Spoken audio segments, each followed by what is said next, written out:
ó tó gẹ́ ìkòkò ní gbomi kó gbẹ̀yìn kó tó gba aṣọ sórí ẹ̀ kádàní dúró láì nídìí ká gbowó lọ́wọ́ ẹni láì ní reason ìwà àwọn ọlọ́pàá bí èyí àwa ò fẹ́ ó tó gẹ́ èyí ni bí àwọn ọ̀dọ́ tí ara ń kan tí inú sì ń bí pẹ̀lú ṣètútọ́ sókè fojú gbà látàrí ìfẹ̀hónúhàn oníjẹ̀lẹ́ńkẹ́ peaceful protest èyí tó wáyé ní òwúrọ̀ òní ọjọ́ 10 ọdún yìí wọn ṣàìfi ó kan kún èjì Yorùbá bọ̀ wọ́n ní àgbà kí wà lọ́jà kó rí ọmọ tuntun ọwọ́ báyìí ni wọ́n ti gba ààfin ikú bàbá yèyé lọ ọba Abímbọ́lá Akeem Ọwọ́ Adéwàn wọ́n ṣàìsọ ohun tí ó ń dùn wọ́n lọ́kàn fún Aláàfin Ọ̀yọ́ nínú ọ̀rọ̀ wọn wọ́n ṣàlàyé bí àwọn ẹ̀ṣọ́ aláàbò tí a mọ̀ sí ọlọ́pàá nílùú Ọ̀yọ́ bí wọ́n ṣe ń gba lùkùkù àwọn tí àwọn sì ń fi owó gọbọi gbà padà àti bí wọ́n ṣe ń mú àwọn èèyàn lọ́nà àìtọ́ tọ́ bẹ́ẹ̀lẹ́ ti wá lùkùkù tí a mọ̀ sí tíketíke ó ti wọ́ gàù lọ́dọ̀ ọlọ́pàá. wọ́n ti lọ lóúnjẹ bọ̀ ilé olóúnjẹ gbọ́dọ̀ lọ gẹ́ẹ̀tì oúnjẹ àárọ̀ kùtù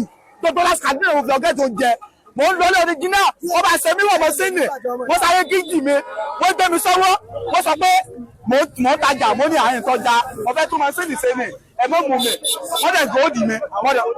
àwọn ọlọ́pàá gángan òkété wọ́n gbé wá pẹ̀lú àwọn ọ̀gá wọn tí mo dójú wọn mọ̀. ọjọ́ bá sọ̀rọ̀ tó máa wá àbẹ̀rẹ̀ sí ìgbẹ́ tó ṣẹlẹ̀ yìí. mo wà níbi tí mo ti lọ ṣe ọ̀kadà mi níbi tí mo ti ń ṣe lọ wọn ò jẹ́ kí n parí ọ̀kadà àwọn kan wà bá mi wọ́n sọ fún mi pé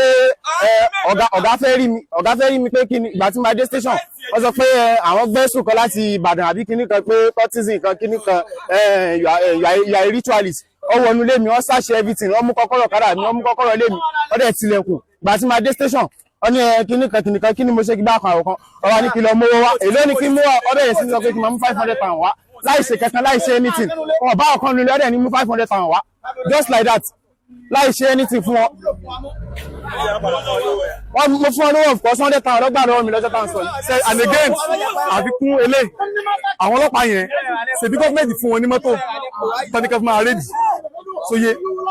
àwọn ọlọ́pàá yìí lè ní ṣe wọ́n fún àwọn ọ̀pọ̀lọpọ̀ àwọn kidnappers láǹfààní láti máa fi já àwọn èèyàn gbé sóye yín ọlọ́pàá ní mọ́tò tí gọ́ọ̀mẹ̀ntì fún wọn láti fi ṣiṣẹ́ nínú ìlú àfẹ́ kí wọ́n máa lo òkété láti fi káwọn èèyàn káàkiri mọ́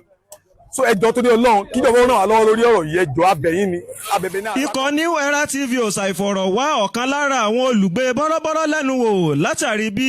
àwọn ọ̀dọ́ náà ṣe pàráàrò ní ààfin ọba. tí àrígbọ́ láàárọ̀ yìí ó ṣe wá ní èèmọ̀ torí pé ní ọjọ́ sátidé ìjẹrin àbí ìjẹta ni àwọn tí wọ́n kọ́ dé àwọn èèyàn yìí tẹ́ ti wá sí bíbá yìí ṣùgbọ́n bàbá wa Aláàfin kábíyèsí o wọn à sí ní àràǹdì nígbà tí wọ́n wá yẹn so wọ́n wá sọ pé wọ́n máa wà láyà àràǹdì lónìí Monday lóye káwọn àrí àwọn ọmọ bọ́ọ̀sì ẹ̀ tí wọ́n wá sọ̀rọ̀ nípa pé bí àwọn ọlọ́pàá ṣe ń dá àwọn láàmú tí wọ́n fáwọn nísinmi wọn à jẹ́ kí àwọn orí mú mi gbogbo àwọn wátá náà ti pè é yahoo ìyẹn gbọ́dọ̀ orúkọ ra mọ́ sí mi lásán báyìí yahoo ló náà ń ṣe eléyìí tó wá dá ọwọ́ ilé kalẹ̀ òun nípa ọmọ tó yẹ pé ó ń ṣe dry cleaner ní ìsàlẹ̀ ọ̀dọ̀ mi ń bẹ̀ yẹ tí ọ́pàkì machine rẹ̀ ó fẹ́ ra starch lọ́dọ̀ ìyá tó ń ta starch àwọn ọlọ́pàá dẹ̀ fi machine cross ẹ̀ mọ́lẹ̀ wọ́n gba machine lọ́wọ́ ẹ̀ wọ́n gbé machine wọ́n gbé lọ sí station wọn ọmọ yìí ò ṣe yahoo o dry cleaner ní í ṣe o wọn gbọ́ wọ́n sáà ń dẹ̀rẹ̀dẹ̀rẹ̀ kọ́ lọ wá iye owó kan wá sáré pẹ̀tọ̀ asábẹ́bẹ̀bẹ̀bẹ̀ wọ́n sáà fi gba 30,000 lọ́wọ́ rẹ̀ láti gbé wọn lè bá rẹ̀ fún ọmọ náà so ìyẹn ló wá bí tó fi jẹ́ pé àwọn ọ̀dọ́ àdúgbò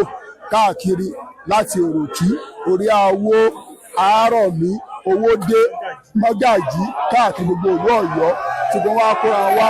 bá láàfin. báyìí ni Aláàfin Ìpẹ̀kun ọba ìmọ̀ràn làgbà ọba àlàáfíà ọba Abímbọ́lá Akeem Ọwọ́ Adéwàn ṣe gbé ìgbésẹ̀ akin láti pẹ̀tù sí aáwọ̀ yìí lóní kíákíá lẹ́sẹ̀kẹsẹ̀ ni ọba Abímbọ́lá Akeem Ọwọ́ Adéwàn ránṣẹ́ pé àwọn ẹ̀ṣọ́ aláàbò tọ́rọ̀ kàn láti jókòó àlàáfíà àti ìdáhùn sí ohun tí àwọn ọ̀dọ́ yìí ń fẹ́. Aláàfin jẹ́ ó di mímọ̀ nínú ọ̀rọ̀ wọn yìí pé ìgbáyé gbádùn àwọn aráàlú Ọ̀yọ́ lọ́jà wọn lógún jọjọ o. ọ̀rọ̀ yìí iṣẹ́ ti lọ lórí rẹ̀ gan ẹni pé gbogbo àwọn ọlọ́pàá yẹn ti wà níbà. Ìkànnì New Era ló ń jábọ̀ fún yín látàárọ̀. Ọ̀rọ̀ àmọ̀ràn mi fún gbogbo àwọn ọ̀dọ́ tọ́rọ̀ kàn ní wípé ẹ jẹ́ ká ṣe sùúrù. Níwọ̀n ìgbà tí ọba Abímbọ́lá Akeem Ọwọ́ Adéwàn ti gbé ìgbésẹ̀ oníkíámọ́sá lórí ọ̀rọ̀ yìí, ìlọsíwájú ìlú Ọ̀yọ́ àjùmọ̀ṣe gbogbo wa ni Ọ̀yọ́ ò ní bàjẹ́ o.